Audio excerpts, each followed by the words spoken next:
আমার একটা পেশেন্ট ছিল, বাচ্চা ছেলে, গ্রাম থেকে এসছে। ও যেটা হয়েছিল, ওই ছোট ছোট প্লাস্টিকের বাঁশিগুলো পাওয়া যায় না, ওই পেঁ পেঁ করে বাজে, ওই সফট টয়েস গুলো, তার মধ্যে একটা কালো রঙের বাঁশি থাকে, সেইটা করাতে চলে গেছিল লাংসে। ওটাকে আমরা তখন আমাদের অপারেশন করে বার করতে হলো আর কি। এবার ভেজিটেবল ফরেন বডি আমরা যেগুলোকে বলি, মানে যেটা ধরে নাও বাদাম কি কড়াইশুটি কি ডাল, সেগুলো না ওখানে গিয়ে আস্তে আস্তে ভিজে না ফুলে গিয়ে আরো বেশি রিয়াকশন করে।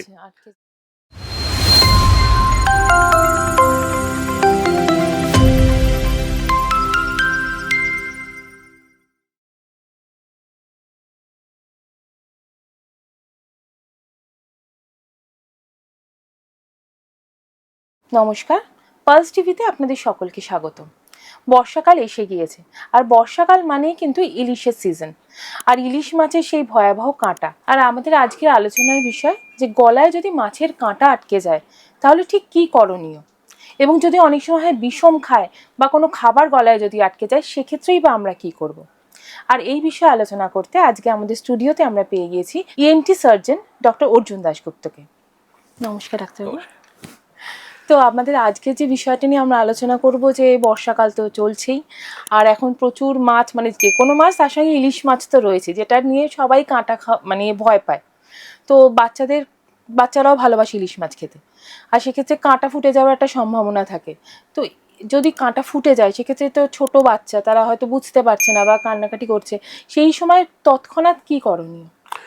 তৎক্ষণাৎ মানে প্রথম কথা হচ্ছে, বাঙালি তো মাছ ভালোবাসে এবং মাছে ভাতে আমরা বড় হচ্ছি, এবং চারিদিকে মানে আমরা যে মাছগুলো ভালোবাসি সেগুলোতে কাঁটাই থাকে। ইনফ্যাক্ট আমার এক বন্ধু আমাকে বলেছিল, সে সিন্ধি ছিল, তার ঠাকুমা নাকি বলেছিল যে যে মাছটা যত সুস্বাদু তাতে তত বেশি কাঁটা থাকে, যাতে কিনা আমরা যেটা কম খেতে পারি। তো এবং যেখানে কাঁটা থাকে না, যেমন বাসা মাছ, সেটা বাঙালি খুব একটা পছন্দ করে না, জানেন। তো কাঁটা তো ফুটতেই পারে, ফুটলে কি করতে হবে? তো প্রথম কথা হচ্ছে, কাঁটা ফোটা ব্যাপারটাই খুব রেয়ার, মানে চট করে ফোটে না। যদি ফোটে, মনে হয় গলায় ফুটে গেছে, তখন একটু ওই যেটা বলে আর কি, শুকনো ভাত কিংবা একটা কিছু করে আস্তে করে কিছুক্ষণ রিল্যাক্স করা, তাতে না বেশিরভাগ সময় কাঁটাটা চলে যায়। এবার যদি না যায়, মানে কি করবেন আপনি? ধরে নিন দিনের বেলা হলে তাহলে কিন্তু ডাক্তারের কাছে চলে যাওয়াটাই শ্রেয়, যখন ডাক্তারখানা খোলা আছে। এবার বেশিরভাগ সময় এটা হয় হচ্ছে রাতে, কিংবা যেটা হয় হচ্ছে লোকে মানে অনেকক্ষণ ধরে ভাবে যে ফুটেছে কি ফুটেনি, করতে করতে সন্ধ্যে 8টা 9টা বেরিয়ে গেল, তারপরে খোঁজ শুরু হলো আর কি। সেটা করবেন না। তবে কাঁটা ফুটে গেলে, এক রাতে কাঁটা ফুটে থাকলে যে বিরাট কোনো ক্ষতি হয়ে যাবে এরকম ব্যাপারটাও নয়। আরেকটা যেটা হয় সেটা হচ্ছে, আমার জিভে এবং মুখে এই সেন্সগুলো, নার্ভ প্রচুর আছে। মানে উদাহরণস্বরূপ, আমার হাতে যদি একটা চুল পড়ে, তা আমরা বুঝতেও পারি না যে চুল পড়েছে, অথচ জিভে যদি চুল পড়ে, শুধু কটা চুল পড়েছে তাও বলে দিতে পারবো আমরা, এতটাই সেন্সিটিভ। তো যেটা হয় হচ্ছে, এই যে কাঁটাটা ফুটে থাকে, এটা না জিভ কি গলা অনেকক্ষণ ধরে মনে রাখে, মানে 24 ঘন্টা তো রাখেই। তো সেক্ষেত্রে যেটা করার, যে অনেক সময় মনে হয় যে একটা কাঁটা ফুটে আছে, আসলে বোধহয় কিছুই ফুটে নেই। সুতরাং রাত্রিবেলাটা যদি কাটাতে হয়, যদি এমার্জেন্সি থাকে কোথাও খোলা, সেখানে চলে যাওয়া। যদি না থাকে তাহলে একটু ব্যথার ওষুধ খেয়ে, প্যারাসিটামল কিংবা অন্য একটা ওষুধ খেয়ে ঘুমিয়ে পড়ুন। তার কারণ মাছের কাঁটাটাকে আটকে রেখেছে হচ্ছে একটা মাসেল স্প্যাজম। এই মাসেলের স্প্যাজম, মানে এই মাংসপেশিটা যদি একটু শিথিল হয়ে যায়, তাহলে অনেক সময় রাত্রিবেলা নিজেই কাঁটা চলে যায়। অনেক সময় সকালে উঠে অনেকেই বলে যে আমি আর ফিল করতে পারছি না। কিন্তু সকালে উঠে যদি আপনি দেখতে পান যে না, কাঁটাটা আটকে আছে মনে হচ্ছে, তাহলে আর অপেক্ষা না করে ডাক্তারের কাছেই যাওয়া দরকার। কারণ ডাক্তাররা আমরা ট্রেনিং আছি, এটা একটু ডিফিকাল্ট ট্রেনিং, চট করে হয় না, কিন্তু সেই কাঁটাটা ইএনটি ডাক্তাররাই বন্ধ করে দিতে পারবেন। অনেক সরকারি হাসপাতাল, যেমন PGSSKM, এখানেও 24 ঘন্টা সার্ভিস থাকে। তারাও যদি খুব ব্যস্ত না থাকে, কারণ সরকারি হাসপাতালে তো অত্যন্ত মানে মরণপণ রুগীদের আছে, তারা সেরকম যদি ব্যস্ত না থাকে, তাহলে তখনই সেটা করে দিতে পারবে। বাচ্চাদের ক্ষেত্রে সমস্যা হচ্ছে, বাচ্চাদের ক্ষেত্রে এক হচ্ছে বাচ্চারা খুব তাড়াতাড়ি ভুলে যায় আর কি। সুতরাং বাচ্চা যদি দেখেন কটা আপনার মনে হচ্ছে কাঁটা ফুটেছে কিন্তু সে দিব্যি খেলে বেড়াচ্ছে, তাহলে বোধহয় কাঁটাটা নেই। এবং তারপরে কিন্তু সে যদি সমানে কেঁদে যাচ্ছে, গলার দিকে এ করছে, খাচ্ছে না, জিভ দিয়ে লালা গড়াচ্ছে, তাহলে কিন্তু কাঁটাটা আছে। বাচ্চাদের ক্ষেত্রে বোধহয় সেক্ষেত্রে ডাক্তারের কাছে রাত্রিবেলা হলেও নিয়ে যাওয়ার প্রয়োজন আছে। আর নানা রকম ওষুধ আছে, আমি নাম বলবো না, সেগুলো খেলে নাকি কাঁটা গলে যায়। এটা সম্পূর্ণ ভুল তথ্য আর কি। এগুলো কেন যে বলা হয় কি জানে না। আপনি বাথরুম পরিষ্কার করার মিউরিয়াটিক অ্যাসিড আছে, তার মধ্যে যদি কাঁটাটাকে চুবিয়ে রেখে দেন তাহলেও দেখবেন গলেনি, ও গলানো সম্ভব নয়। যেমন অনেকে বলে যে লেবু খেলে ওটা গলে না, লেবু এবং অন্য যা কিছু, কোনো কিছু খেলেই কাঁটা ইজ এ সলিড ক্যালসিয়ামের একটা, এটা হাড়, এটা মাছের হাড়। হাড়কে কি অত সহজে গলিয়ে দেওয়া যায়? ও গলবে না। এবং এটাও গলে না। যেটা লোকে বলে অনেক সময়, আমি দেখেছি, আমি খেয়ে নিয়েছি তারপর কাঁটা চলে, ওটা হচ্ছে ওই রাত্রিবেলা যদি রিল্যাক্স করেন তাহলে অনেক সময় কাঁটাটা নিজে থেকেই খুলে বেরিয়ে পেটে চলে যায় আর কি। আরেকটা হচ্ছে আমাদের এখানে ধরুন একটা কাঁটাটা তো একটা ফরেন বডি, মানে শরীরের বাইরের একটা জিনিস।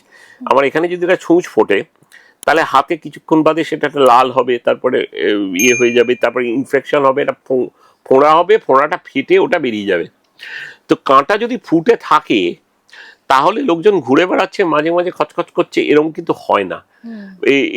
এটা ভালো রকম লোকাল একটা ইনফেকশন হতে শুরু করে। মানে যারা কাঁটা ফুটে থাকে এবং যারা ধরুন 2-3 দিন হয়ে গেছে বার হয়নি, তারা মানে কিছু খাওয়ার মতো অবস্থায় থাকে না আর কি, কিছু খেতে পাচ্ছে না, জ্বর এসে গেছে, খুবই খারাপ অবস্থা হয়। সেক্ষেত্রে মানে যত তাড়াতাড়ি সম্ভব এর কাছে যাওয়াই ভালো। আরেকটা জিনিস জিজ্ঞেস করবো যে বিষম খাওয়া এবং গলায় খাবার আটকে যাওয়া, বিষম খাওয়াটা কি অ্যাকচুয়ালি গলায় খাবার আটকে যাওয়ার জন্য হয়? জেনারেলি তবে কি না, হ্যাঁ, তখন আমরা কাশলে বা জল খেলে সঙ্গে সঙ্গে ওটা ঠিক হয়ে যায়, মানে সেটা কি মাইনর, এবং চোকিংটাকে অনেক বেশি ডেঞ্জারাস? বিষমটা ভীষণ রেয়ার। এবার বিষম যখন খাচ্ছে তার মানে অনেকে আছে কথা বলতে বলতে খায়, খুব ব্যস্ততার মধ্যে খায় তাড়াতাড়ি। কেউ যদি প্রপারলি চিবিয়ে সুন্দর করে বসে খেতে পারে তাহলে তার বিষম লাগার কথা নয়। ধীরে ধীরে যদি তাড়াহুড়ো করে তাহলে একটা দুটো খাদ্য যেরকম ভাত কিংবা মুড়ি, অনেক সময় নারকেল, এরকম ধরনের জিনিসগুলো শ্বাসনালীতে ঢুকে যাওয়ার সম্ভাবনা আছে। এবার শ্বাসনালীতে ঢুকে গেলে সে তো সঙ্গে সঙ্গে শ্বাসনালীতে খাবার যাওয়া মানে এটা একটা ডিজাস্টার। এবং সেক্ষেত্রে তারা আপ্রাণ চেষ্টা করে যে যাতে না ঢোকে।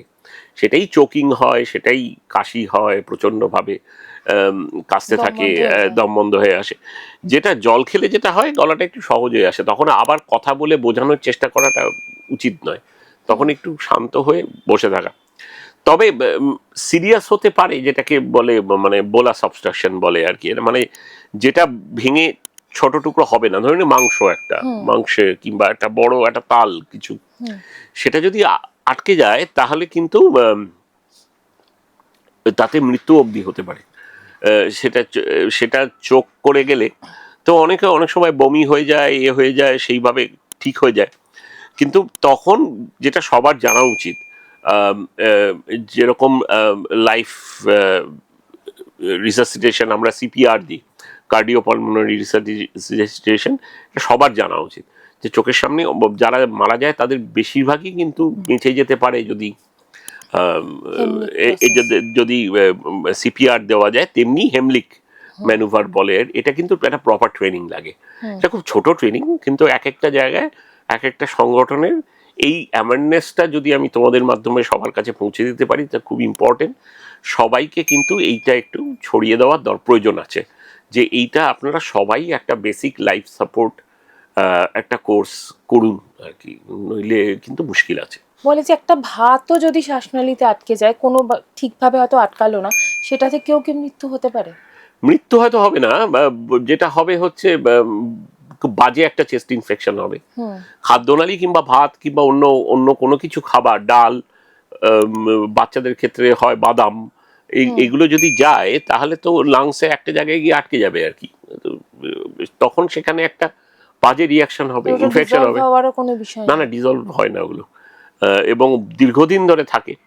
এবার ধরে নাও সেই সব লোক যাদের কিনা স্ট্রোক হয়েছে, এই যে আমি খাবারটা খাচ্ছি, মানে আমাদের এখান থেকে মুখ দিয়ে খাদ্যনালী আর খাদ্যনালীটা এই পেছন দিক দিয়ে নেমে গেছে তলায় স্টমাকে, আর সামনে দিয়ে শ্বাসনালী গেছে, এই দুটো একদম পাশাপাশি।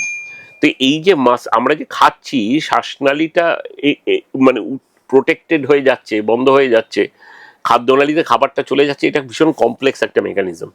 এবং একাধিক মাসেল একটা ব্রেনের একটা মানে অপেরার মতো একটা অদ্ভুত একটা রিদিমে একটা সঙ্গতে কাজ করে। মানে এরা এরা স্প্যাজম যাচ্ছে, এরা সংকুচিত হচ্ছে, কেউ এটা প্রসারিত হচ্ছে, আস্তে আস্তে খাবারটা নেমে যাচ্ছে। তো যাদের জন্য স্ট্রোক হয়েছে কিংবা অন্যান্য ব্রেনে ড্যামেজ হয়ে গেছে এই সেন্টারগুলো, তাদের কিন্তু এটা ঠিকমতো কাজ করে না।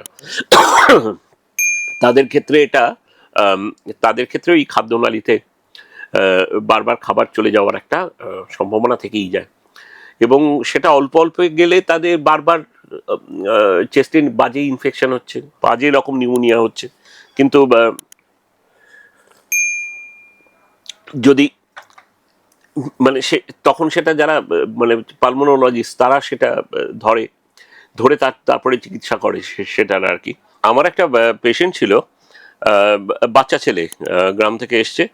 তো সে এমনি সম্পূর্ণ ঠিক আছে, মানে কথাবার্তা বলছে, চলে ফিরে বেড়াচ্ছে, কোনো বুকের ইনফেকশন নেই। ও যেটা হয়েছিল, ওই ছোট ছোট প্লাস্টিকের বাঁশিগুলো পাওয়া যায় না, ওই পেঁ পেঁ করে বাজে, ওই সফট টয়েস গুলো, তার মধ্যে একটা কালো রঙের বাঁশি থাকে, সেইটা করাতে চলে গেছিল লাংসে। এবার ওকে যদি কথা বলতে বলা হতো তখনই পুই পুই করে বাঁশিটা বাজতো, ও বাজাতে পারতো, ওকে এমনি হতো না। ওকে বলা হয় এই বাজা, তাহলে কো কো করে পুই পুই করে বাজাতো, কোনো অসুবিধা হচ্ছিল না, কোনো অসুবিধা হয় না। কিন্তু অবভিয়াসলি ওটা তো রেখে দেওয়া যাবে না, ওটাকে আমরা তখন আমাদের অপারেশন করে বার করতে হলো আর কি। সেটা খুব ইজি অপারেশন না, খুব কঠিনই অপারেশন, কিন্তু বার করতে হয়েছিল। এবং এই ধরনের বাঁশি বোধহয় আমি খুব শিওর নই, খুব সম্ভবত ব্যান্ড হয়ে গেছে এই ধরনের ছোট ছোট বাঁশি। ইনফ্যাক্ট যেটা বলে আর কি, মানে মানে যে কোনো লেখা থাকে দেখবেন, small parts hazard risk, choking hazard করে বাচ্চাদের কোনো খেলনায় দেখবে একটা অনেক সময় একটা স্ক্রু দিয়ে আটকানো থাকে, ওই ব্যাটারি ফ্যাটারি যে পার্ট গুলো, ওইগুলো একটা ছোট স্ক্রু দিয়ে আটকানো থাকে, যাতে কিনা বাচ্চারা খুলতে না পারে। কারণ ওরা তো জানবে না, ওরা খেয়ে ফেলবে, আর শ্বাসনালীতে চলে যাওয়াটা কোনো ব্যাপার নয়। এবার ভেজিটেবল ফরেন বডি আমরা যেগুলোকে বলি, মানে যেটা ধরে নাও বাদাম কি কড়াইশুটি কি ডাল, সেগুলো না ওখানে গিয়ে আস্তে আস্তে ভিজে না ফুলে গিয়ে আরো বেশি রিয়াকশন করে, আরো বেশি রিয়াকশন করে। তাতে অর্গানিক যেটা দুধটা অতটা করে না, মানে তাও তো মানে হিউম্যানের কাছাকাছি ওটা, মানে মানুষ গরুর দুধ খায় আর কি, দুধ দই এগুলো আটকে যেতে পারে। হ্যাঁ হ্যাঁ, ওগুলো চলে যেতে পারে আর কি লাংসে। যেটা লোকজনের কাছে শুনবে যে স্ট্রোক হওয়ার পরে বারবার চেস্ট ইনফেকশন হচ্ছে, সেটা কি হয়, ওই খেতে গিয়ে এইগুলোই চলে যায় আর কি, তখনই বারবার বাজে চেস্ট ইনফেকশন হয়। তখনই সমস্ত ওগুলোকে খুব ভালো করে ফিজিওথেরাপি করে, এগুলো তো আর মানে একটা থকথকে কিছু চলে গেলে তো আর আটকানো যাবে না, বারো করা যাবে না আর কি, তখন ব্রঙ্কোস্কোপি করে ওগুলো সাকশন করে করে বার করতে হয়। আরেকটা জিনিস যে এই যে আপনি বাঁশিটা বললেন, অনেক সময় দেখা যায় বাচ্চারা বেলুন ফোলাতে গিয়ে ওটাও ভিতরে চলে গেল, সেই জিনিসটাও ফেটে যায়, বা ছোট স্ক্রু যেটা ঢুকে গেল গিয়ে খাদ্যনালীতে ওটা আঘাত করবে, মানে ভয়ঙ্কর ভয়ঙ্কর জিনিস হয়। তুমি মাঝে মাঝে দেখবে খবর কাগজে পড়বে আর কি, সেফটি পিন, এমনি পিন, ব্লেড, নানা রকম জিনিস, মানে ভয়ঙ্কর ভয়ঙ্কর জিনিস ঢুকে যেতে পারে ওখানে। এবং গিয়ে তারপরে যেটা হয় হচ্ছে বা ওই আর কি, অনেক সময় সম্পূর্ণ মানে আনডিটেক্টেড থাকে আর কি, মানে কেউ জানেও না যে এরকম, বাচ্চা তো কখন কি করেছে কেউ তো কিছু জানে না, তখন ওই চেস্ট এক্সরে করে আর কি, ব্রঙ্কোস্কোপি করে দেখে তবে দেখা যায় আর কি যে না এটা এটা ওরকম, এটা কিছু, এটা খুব খারাপ জিনিস আর কি, এই ব্যাপারটা সত্যি। হ্যাঁ হ্যাঁ, মৃত্যু অবধি হতে পারে। মানে সেক্ষেত্রে যদি সেটা কি 3 মিনিটের না, 3 মিনিট মানে হচ্ছে সম্পূর্ণ শ্বাস আটকে যাওয়ার, মানে একটা বড় মাংসের পিস গিয়ে যদি শ্বাসনালীর ওপর পড়ে, শ্বাসনালীর সাইজ হচ্ছে এরকম টাইপের, এর ওপর যদি একটা মাংসের পিস গিয়ে পড়ে তাহলে তার কোনো শ্বাসই যাবে না।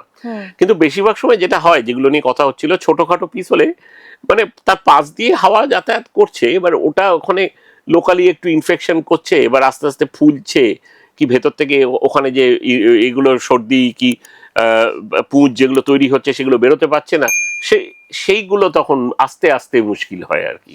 তখন একটা মানে সেক্ষেত্রে শ্বাসকষ্ট বা এই ধরনের তখন শ্বাসকষ্ট হচ্ছে, কাশি দিয়ে শুরু হয় আর কি। কাশি হচ্ছে, জ্বর হচ্ছে, ডাক্তাররা দেখছে যে বুকের একদিকটায় ইনফেকশন হচ্ছে আর কি, অন্য দিকটা হচ্ছে না, ডান দিকে কি বাঁ দিকে বারবার হচ্ছে। তখনই বিশেষ করে বাচ্চা কি যারা কিনা মানে স্ট্রোক হয়েছে সেই সব ক্ষেত্রে হচ্ছে ওটা ফরেন বডি বলি আমরা, ফরেন বডি অ্যাসপিরেশন কি অ্যাসপিরেশন, সেটা বোঝার উপায় আছে, তখন আমাদের রেফার করে, আমরা দেখে বুঝতে পারি যে না এটা যাচ্ছে কি যাচ্ছে না। অনেক দীর্ঘদিনের অ্যাসিডিটির রোগ যাদের আছে তাদের ক্ষেত্রেও কি এই সমস্যাটা হতে পারে? এটা হ্যাঁ, আবার নাও। হ্যাঁ কেন? হ্যাঁ ঠিকই বলেছো, অ্যাসিডিটি যাদের রোগ থাকে তাদের রোগ হতেই পারে। না কেন, এটা ঠিক অ্যাসিডিটি নয়। অ্যাসিড বেশি তৈরি হয়ে যাদের হাইপার অ্যাসিডিটি হয়, গ্যাস্ট্রিকের ব্যথা, পেটে অম্বল, এটা কিন্তু সেই জিনিস নয়। এটা হচ্ছে অ্যাসিড রিফ্লাক্স। রিফ্লাক্স ব্যাপারটা কি না, আমাদের এখান থেকে একটা খাদ্যনালী, আমি যেটা বললাম, এই অবধি এসে আমাদের স্টমাক অবধি এসছে, এবার স্টমাকে গিয়ে ওটা ভেতরে ঢুকছে। তো এইখানে যেখানে স্টমাকে ওই খাদ্যনালীটা মিট করছে সেখানে একটা ওয়ান ওয়ে ভালভ আছে, মানে খাবার ওপর থেকে নিচে যাবে, নিচ থেকে কিছু আর ওপরে উঠবে না। তো এই ভালভটা সময় মতো বয়সের সাথে ওজন বাড়লে এটা ঠিক কাজ করে না।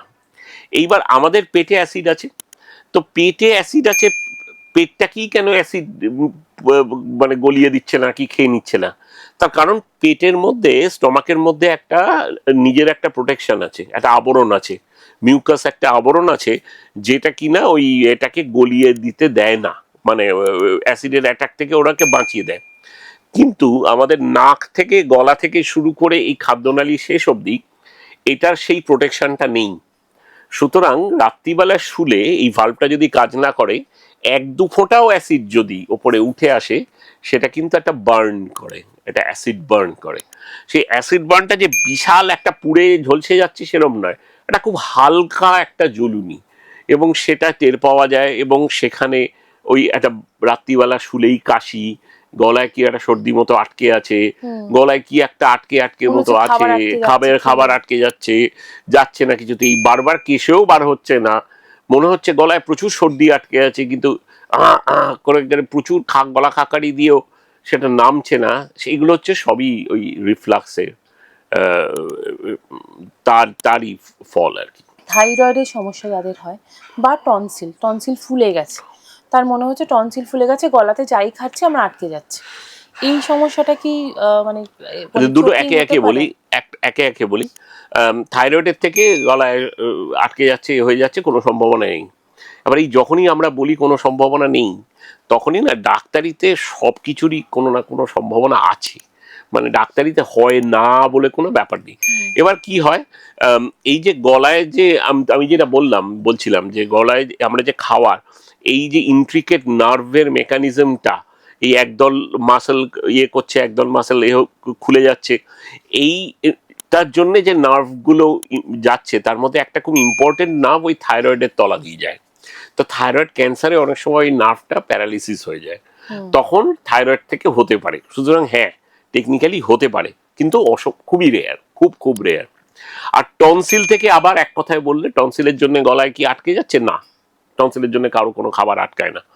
কিন্তু বিরাট বড় যদি টনসিল হয়, বারে বারে যদি গলা ব্যথা হয়, সেক্ষেত্রে হতেই পারে, এবং হয়ও অনেকের আর কি। মানে টনসিল বেড়ে যাওয়ার সম্ভাবনা হচ্ছে গলায় একটা কি আটকে আছে, নাক ডাকা, নাক বন্ধ, গলায় চোকিং ভাব, এইগুলোই কমন হয়। মানে একদম মানে শ্বাস আটকে যাচ্ছে, এটা খুবই রেয়ার। গলা ব্যথা হচ্ছে, টনসিলে প্রচন্ড ব্যথা, খাবারটা এমন ভাবে খেতে যাচ্ছে, তাড়াহুড়ো করে কোনো রকম গিলতে গেলেও চোকিং হয়ে যেতে পারে। হ্যাঁ, না এমনি যখন টনসিলাইটিস হয়, আইটিস মানে হচ্ছে ইনফেকশন, এটা ইউজুয়ালি বাচ্চাদেরই হয়, বড়দের খুব রেয়ারলি হয়। বাচ্চাদের যদি টনসিলাইটিস হয়, তাহলে জ্বর আসবে, গলা ব্যথা হবে, এবং কিছুই খেতে পারবে না আর কি, মানে সেই মোটামুটি ওই সাবু আর দুধ খেয়েই, লিকুইড খেয়েই 7 দিন কাটিয়ে দেবে আর কি। আস্তে আস্তে ওই 5 থেকে 6 দিনের মাথায় আস্তে আস্তে এই ব্যথাটা চলে যায়, তখন অ্যান্টিবায়োটিক লাগে, ব্যথার ওষুধ লাগে, সেগুলো দিয়ে ট্রিটমেন্ট করতে হয় আর কি। চোকিং হলে এই যে বলেন যে পিঠে চাপড় মারছে, তাতে অনেক সময় খাবারটা বমি হয়ে বেরিয়ে যাচ্ছে, এটা কি মানে খুব বাচ্চাদের ক্ষেত্রে একদম ছোট্ট ছোট্ট যদি বাচ্চা হয় তার একদম উল্টো করে ঝুলিয়ে পাটা ধরে এরকম ভাবে ঝুলিয়ে পিঠে চাপড় মারলে বেরিয়ে গেলেও যেতে পারে। বড়দের ক্ষেত্রে সব চাপড় টাপড় মেরে বিশেষ লাভ হয় না, তখন হেমলিকই করতে হয়। হেমলিকই তার থেকে মানে এখন আপনি হেমলিক জানেন না, আপনার সামনে চোখ করছে, তখন আপনি যা পারবেন তাই করবেন, সেটা অন্য কথা। কিন্তু যদি সম্ভব হয় আপনি কেউ না কেউ যেন এই বেসিক লাইফ সাপোর্ট এবং হেমলিক ম্যানুভারটা একটু শিখে নেয়। এটা শিখে নেওয়ার দরকার আছে, মানে বিরাট কিছু না, 5 মিনিট লাগে শেখাতে, কিন্তু শিখে নেওয়ার দরকার আছে। স্কুলে কি এখনো এটা কোনো কিছু মানে শেখানো হয়? এইগুলো না এখনো অবধি এগুলো নিয়ে আমরা লড়ে যাচ্ছি, হবে হয়তো কোনো একদিন। আমরা যেমন বিভিন্ন জায়গায়, এই যে রিসেন্টলি আমাদের একজন খুব বিখ্যাত অভিনেতা মারা গেল, রাহুল অরুণোদয়। এই যে অরুণোদয় যে ডুবে রইল জলের তলায় এতক্ষণ ধরে, তারপরে যে এটা নিয়ে কনফিউশন আছে, আমি জানি না এক্স্যাক্টলি, কিন্তু অনেকে তো বলে ও জল থেকে তোলার পরে ও বেঁচে ছিল, তারপরে বালি ঢুকে গেছিল, হ্যাঁ মানে, এবং ওকে নিয়ে যাওয়া হলো নিয়ারেস্ট একটা হেলথ সেন্টারে। সেই হেলথ সেন্টারে কেউ ছিল না, তখন ওকে কাঁথি হাসপাতাল না দীঘা হাসপাতালে নিয়ে যাওয়া হলো, ততক্ষণে সে মারাই গেছে। কিন্তু এই রাস্তাটা কেউ যদি ওকে সিপিআরটা দিত, এখন জলে ডোবা সিপিআর ডিফিকাল্ট, চট করে ঠিক নয় মানে, কিন্তু শেখানো সম্ভব। এবং যদি দিত তাহলে কিন্তু মানে আমরা বলতে পারি না, কিন্তু ওর বেঁচে থাকার সম্ভাবনাটা কিন্তু অনেকটাই বেড়ে যেত। মানে সিপিআর দিলে যদি তার শ্বাসনালীতে বালি ঢুকে যায়, সেটাও কি বেরিয়ে আসতে পারে? পুরোটা যে বেরোবে তা নয়, কিন্তু হয়তো কিছুটা তো হয়তো বেরোতো, কিছুটা অন্তত হাওয়া তো পাঠানো যেত তার তার ইয়েতে। এখন কি এক্স্যাক্টলি আদৌ ও বেঁচে ছিল কিনা আমরা জানি না আর কি। কিন্তু এইগুলো বিভিন্ন জায়গা থেকে এত পরস্পর বিরোধী আমরা নানা রকম ইয়ে শুনেছি, তার মধ্যে যদি সামান্য সুযোগ থাকে আর কি যে বেঁচে ছিল, তাহলে যদি ওকে সিপিআরটা দেওয়া হতো কিন্তু বেঁচে থাকার সম্ভাবনাটা বেড়ে যেত। আমরা প্রায় আলোচনার শেষ দিকে চলে এসেছি, তাহলে আপনি একটু যদি আমাদের দর্শকদের পরামর্শ দেন যে এই যে সাডেন চোকিং হলে ঠিক কি কি করা উচিত, মানে স্টেপ বাই স্টেপ। সাডেন চোকিং হলে যদি আপনার হয় কিংবা অন্য কারো হয় আর কি, তাহলে শান্ত হন, মানে তখন টেনশন করলে লাভ হবে না, একটু শান্ত হন, কথা বলার চেষ্টা করবেন না, একটু শান্ত হয়ে অল্প করে একটু জল খেতে পারলে খান। আর যদি দেখেন সে সত্যি নিঃশ্বাস নিতে পারছেই না, ও আস্তে আস্তে নীল হয়ে যাচ্ছে কি অজ্ঞান হয়ে যাচ্ছে, সেক্ষেত্রে তো হেমলিকি দিতে হবে। তার মানে তো খাবার আটকেছে, বেশ বড় সাইজের একটা কিছু খাবার আটকে গেছে, এবং সে তখন হেমলিক করেই সেটাকে ডিসলজ করতে হবে, অন্য কোনো ভাবে বেরোবে না ওটা। আর যদি কেউ হেমলিক না জানে, না জানে, এই কথাটা বলা খুব ডিফিকাল্ট। জানো, আমি বলবো জানো, এই কারণ সত্যিকারে যদি একটা মানে মানে জীবন নিয়ে নেওয়া চোকিং হয় আর কি, তখন কিন্তু হেমলিক ছাড়া অন্য কোনোভাবেই ওটা হবে না। মানে একটা পার্টিকুলার টাইমের মধ্যে যদি তাকে হসপিটালে নিয়ে যাওয়া হয়, 3 মিনিটের মধ্যে পৌঁছবে না ধরিয়ে নিতে পারি। তার মানে ওইগুলো, তার থেকে হেমলিক শিখে নেওয়া ভালো আর কি। আর কিছু না করে কয়েকটা ইউটিউব ভিডিও দেখো, তাহলেও বুঝতে পারবে এটা এমন কিছু ডিফিকাল্ট নয়। একদম মানে হেমলিকটা জানা উচিত প্রতিটা মানুষের। হ্যাঁ, মানে সারা জীবনে তুমি তোমার চোখের সামনে চোখ করছে এরকম ঘটনা কবার ঘটবে? একবার, ম্যাক্সিমাম একবার। কিন্তু সেটার জন্য প্রস্তুত থাকা দরকার, মানে এটা এতটাই মানে ইয়েস এন্ড নো ব্যাপার, ডু অ্যান্ড ডাই ব্যাপার আর কি। সেখানে আর যদি না জানো তাহলে যা পারবে তাই করবে, পিঠে থাপ্পড় পারবে, গলায় আঙুল দিয়ে বমি করানোর চেষ্টা করবে, উল্টো করে বিয়ে করবে, পিঠে চাপড় মারবে, যেভাবে ওটাকে ডিসলজ করানোর চেষ্টা করা যায় সেটাই করবে। ধন্যবাদ ডাক্তার দাশগুপ্ত, আমরা অনেক কিছু জানতে পারলাম চোকিং সহ মাছের কাঁটা বিঁধে যাওয়া সবকিছু নিয়ে। Thank you so much. এরকম আরো অনেক তথ্য আমরা আশা করছি আগামী দিনে আপনার কাছ থেকে আবার পাবো।